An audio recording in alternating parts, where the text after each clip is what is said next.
qui est châtain, de taille moyenne, qui est fine et qui s'habille un petit peu en bohème. En fait, elle est très très naturelle, pas trop de maquillage, on me dit. Elle doit avoir une trentaine d'années et on me dit qu'elle habite en fait en milieu dans la campagne, en fait, avec beaucoup d'arbres autour d'elle.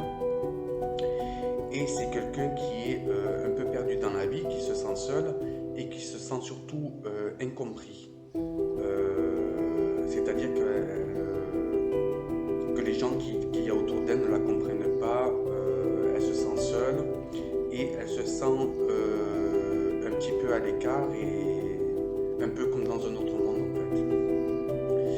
Donc je vous expliquais un petit peu, c'est une dame qui cherche du travail, elle cherche du travail dans le commerce qu'elle ne trouve pas. Et on me dit que cette personne a des flashs, elle entend, elle voit, mais elle ne sait pas ce que c'est, elle pense que c'est son imagination. C'est quelqu'un qui est très très perdu dans sa vie, dans sa tête, mais en fait elle est médium, elle ne le sait pas. Elle va avoir de plus en plus de ressentis et on me dit que ça va s'accélérer au niveau de ses informations. Et dans quelques temps, alors je veux dire dans quelques temps, d'ici 6 mois à peu près, elle va comprendre qu'elle est médium et va commencer à s'y intéresser, à regarder des vidéos et vraiment elle va se pencher là-dessus et va commencer d'ici 1 an, 2 ans à faire des séances en privé. Et c'est quelqu'un qui sera vraiment connu. On me dit qu'elle a vraiment un sens médiumnique très très très approfondi, très clair, et elle a des informations très précises. Par contre, on me dit qu'actuellement ça lui fait un petit peu peur. Elle se pose beaucoup de questions, mais elle achète quand même des bouquins, s'y intéresse, elle regarde des vidéos. Et en fait, on me dit qu'elle va un petit peu plus sortir de son cocon et rencontrer des personnes, des nouvelles personnes. Et en fait, on lui envoie des personnes qui sont ouvertes à ça pour essayer de lui faire comprendre ce qu'elle est, ce qu'elle voit, ce qu'elle ressent. Et lorsqu'elle va partager des moments entre amis ou avec des connaissances, en fait, elle va ressentir des choses, voir des choses. Et ces gens-là vont s'y intéresser et vont commencer à lui poser des questions.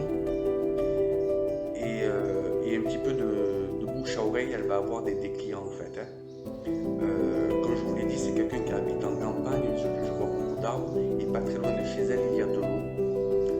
On me dit qu'elle aime beaucoup les couleurs foncées, en fait, le marron, le beige foncé, elle aime bien. Et elle aime bien tout ce qui est nature, les fleurs, les plantes, la montagne, les rivières, elle adore ça.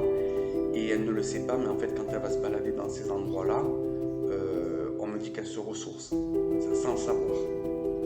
C'est une personne qui est très très douce, qui est très à l'écoute, mais qui a l'impression, comme je vous l'ai dit tout à l'heure, qui a l'impression d'être incomprise et pas écoutée.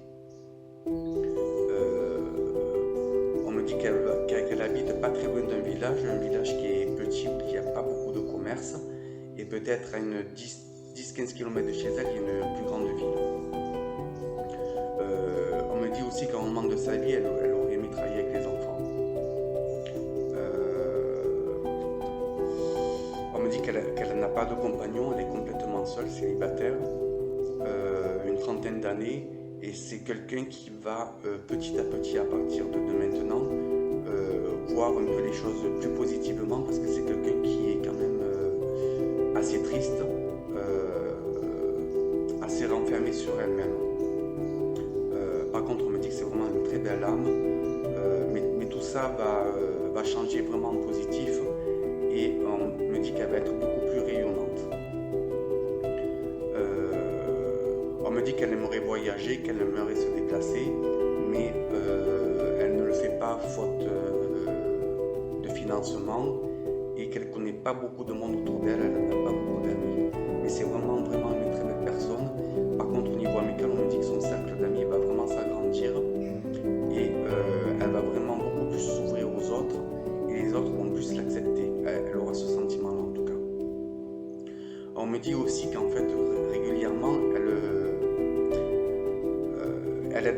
message de l'au-delà, mais plus à travers des animaux, et j'ai plus des oiseaux en fait. Quand elle voit souvent des oiseaux, elle voit souvent des papillons, enfin, des trucs un peu qui volent. Et ça, ce sont des signes pour elle. Et ce sont ses guides qui essayent un petit peu de la réveiller, de lui faire comprendre qu'ils sont là. On me dit quand même qu'elle allume des bougies régulièrement. Et c'est quelqu'un qui est très très protégé par l'au-delà et qui va vraiment s'en rendre compte dans quelques temps. C'est encore vraiment une personne très douce et la vie en fait elle s'ouvre à elle, la spiritualité s'ouvre à elle et on me dit qu'elle n'a même pas besoin de cartes, elle n'a pas besoin de support, c'est quelqu'un qui est vraiment pur et qui a une très très très belle âme. Qu'est-ce qu'on peut me dire encore sur elle? C'est quelqu'un qui a perdu certainement un papa ou un homme plus âgé qu'elle il y a quelque temps et ça la rend quand même assez triste parce que cette personne lui manque énormément. On me dit que c'est quelqu'un aussi qui aime la lecture, qui aime se cultiver et dans ses livres qu'elle lit, elle apprend beaucoup de choses et elle comprend un petit peu mieux la spiritualité et va vraiment s'y intéresser profondément. C'est vraiment que, et on me dit que plus tard il y a une rencontre karmique pour elle avec un jeune homme dont elle espère depuis longtemps, qui va complètement lui correspondre. C'est quelqu'un qui est châtain, qui est un petit peu plus grand qu'elle, qui est à peu près un peu plus âgé qu'elle, et qui va aussi un petit peu lui ouvrir les yeux, lui faire comprendre des choses, et qui est beaucoup dans la spiritualité. Voilà, j'espère que cette vidéo vous a un petit peu parlé. Si ça vous parle, n'oubliez pas de mettre un pouce ou de laisser des commentaires. Voilà, je vous remercie, à bientôt.